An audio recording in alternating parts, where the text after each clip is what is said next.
Hey guys, this is gonna be the last HSR content we're gonna be getting before the live stream this Friday, I think. So, free to play account clear. Also, this might also be the last few times we're gonna see this setup, because when version 4 comes along, it might be the dawn of the new flagship. So whatever that is gonna be, one of the Team Sphere will probably no longer be with us 6 weeks later. So enjoy your time, and without further ado, let's get it.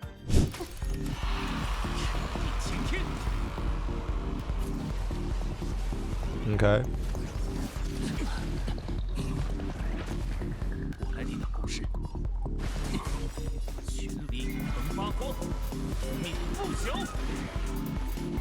From our... Okay, wait. Can DDD right now. Any plans for Wawa? Unfortunately, probably a little bit hard, if I can say so myself. A little bit hard. We'll see what's up. We'll see what's up. Let me hit this. What's hard? Okay, wait, chat. Honestly, Anaxa runs with this half is actually pretty good, guys. Cause we can deal the mobs relatively quickly, and we implant Venus so that we can actually really deal like toughness bar damage. You know what I'm saying? All right. Okay. A little bit unfortunate here Anaxa there, so didn't really get the full energy. Okay. This is always gonna be... Okay, at least we finally got one. Holy shit, though. Almost break the other one. Then Tip is gonna bop. This is gonna bop. Okay. Okay. Okay. Okay. Oh shit. Where would actually never, by the way. If that was where we could have gotten a free turn, but you know what, at the end of the day it's fine. It is what it is. We get the extra turn back immediately. We'll get off the out. 1820 phase 1 is still really good though. And I feel like this is one of those only scenarios where I can say that, oh my god bro, Sunday is actually completely popping the fuck off with Anaxa right now. So we're just gonna be able to do that.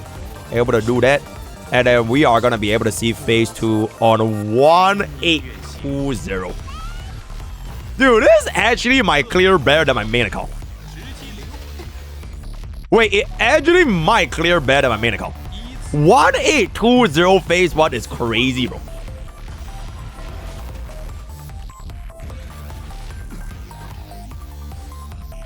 Okay. Okay. DDD. Oh my god, no DDD. DDD. No DDD. DDD. Any DDDs?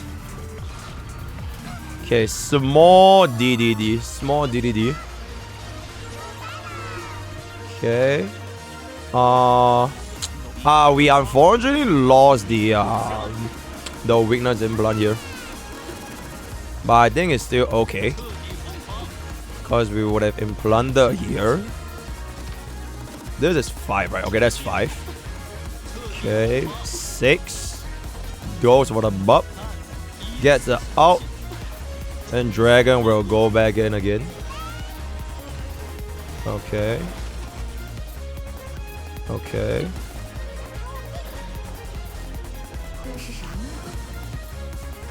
Okay.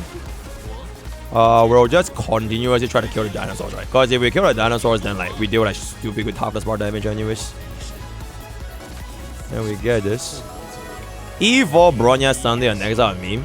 It's a bit of a meme because like E1 Tribute here gives us like stupid good damage amplification. But like Bronya doesn't really actually like block the damage, like almost at all. So like you don't really have a point running. Any case, we are gonna break Kafka right here. 1, 3, 6, 9. I don't even think we need to care about the dragon anymore. We can just kind of go all in. Yeah, we kind of just go all in. Holy shit, though. Unfortunately, this doesn't do any actual damage. We pull back up. If this kills, then fantastic. 15%. DDD. Dragon goes. Ah, now we can't get this. Okay, if this was E2 DHPD, it would have gotten that. But still a 3690. Wait, what? Oh, what the fuck?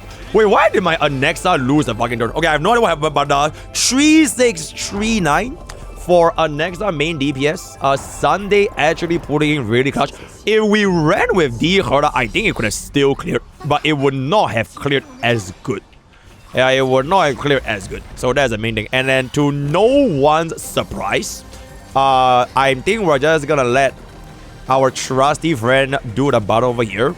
And I will start yapping for this last portion because frankly, there is not too much to say. It is like the meme, you know? Editor, insert a meme. When you go up against Pollux and then allow us to introduce ourselves. And then it's always this team. So there's only not too much to say. I'm just gonna yap a little bit. Going forward into version 4, this is gonna be one of our last free-to-play account updates before the live stream. So Apocalyptic Shadow is pretty much it. We are almost definitely not gonna be pulling for Yao Guang. We are almost definitely not gonna be pulling for Sparksy. But at the same time, I also said that I don't really want to pull for any flagships for my free-to-play account, just to keep things interesting. I don't want to play a Remembrance flagship or the Elation flagship anymore. So hopefully they have a better roadmap as to how the different DPS, like alternative flagship DPS options are going to be in version 4. Then we'll see how this free-to-play account is going to be able to keep up even without a flagship.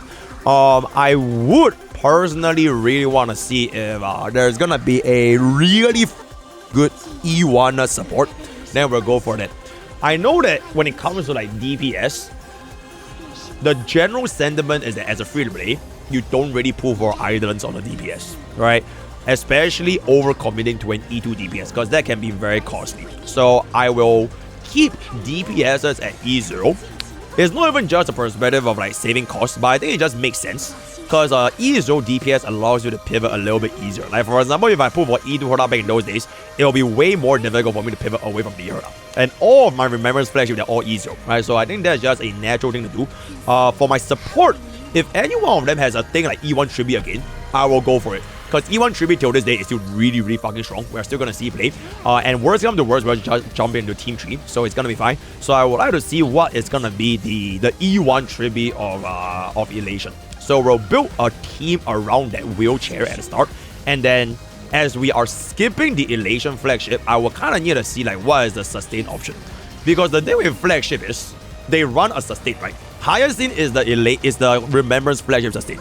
So like if the Elation flagship sustain, I hope that that option can be also a best in slot for like the non flagships. Like imagine like a Hyacinth is best in slot with Finon. Even though she's not, but I think it will be quite interesting. So a best in slot flagship having the sustain accessing multiple teams will be quite nice. Then DPS wise, I really, really hope that it is. Okay, I just feel that Yai Sakura is the anniversary unit. So they are going to be building the flagship around Yai Sakura. It just makes sense, right? It will probably just make sense. So that means that we are probably not going to be able to pull Yai Sakura. And then if my free-to-play account can't pull Yai Sakura, the only two options I have left is basically going to be Silver Wolf as well as Nihilux. I'm not too sure how Silver Wolf and Nihilux is going to be. Like whether are these supports or sub DPS.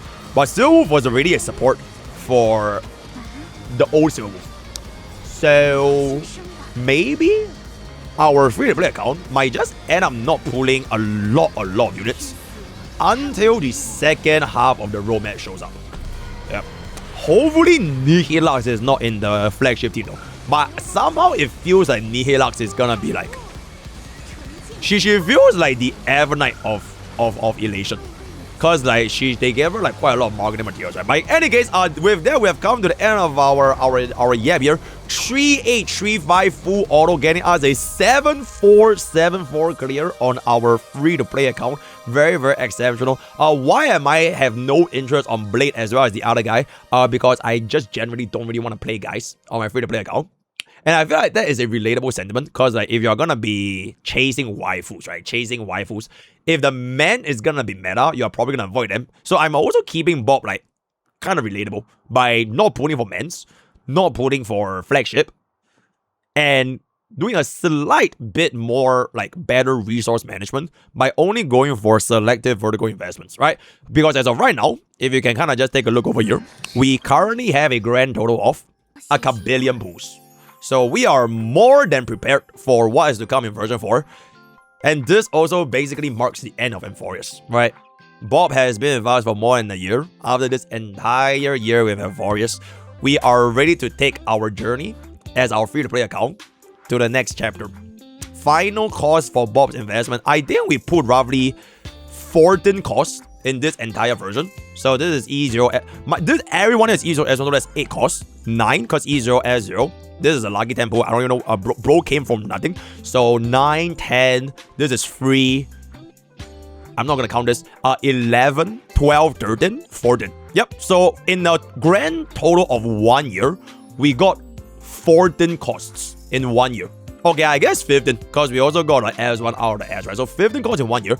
I think if we follow this same schedule going into version 4, it is probably going to be 8 costs non-flagship, right? A non-flagship 8 costs.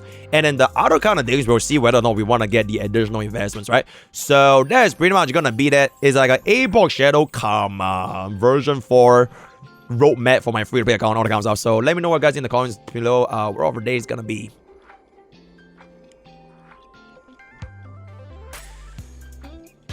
join the use code, both time. See you guys at that. Bye bye.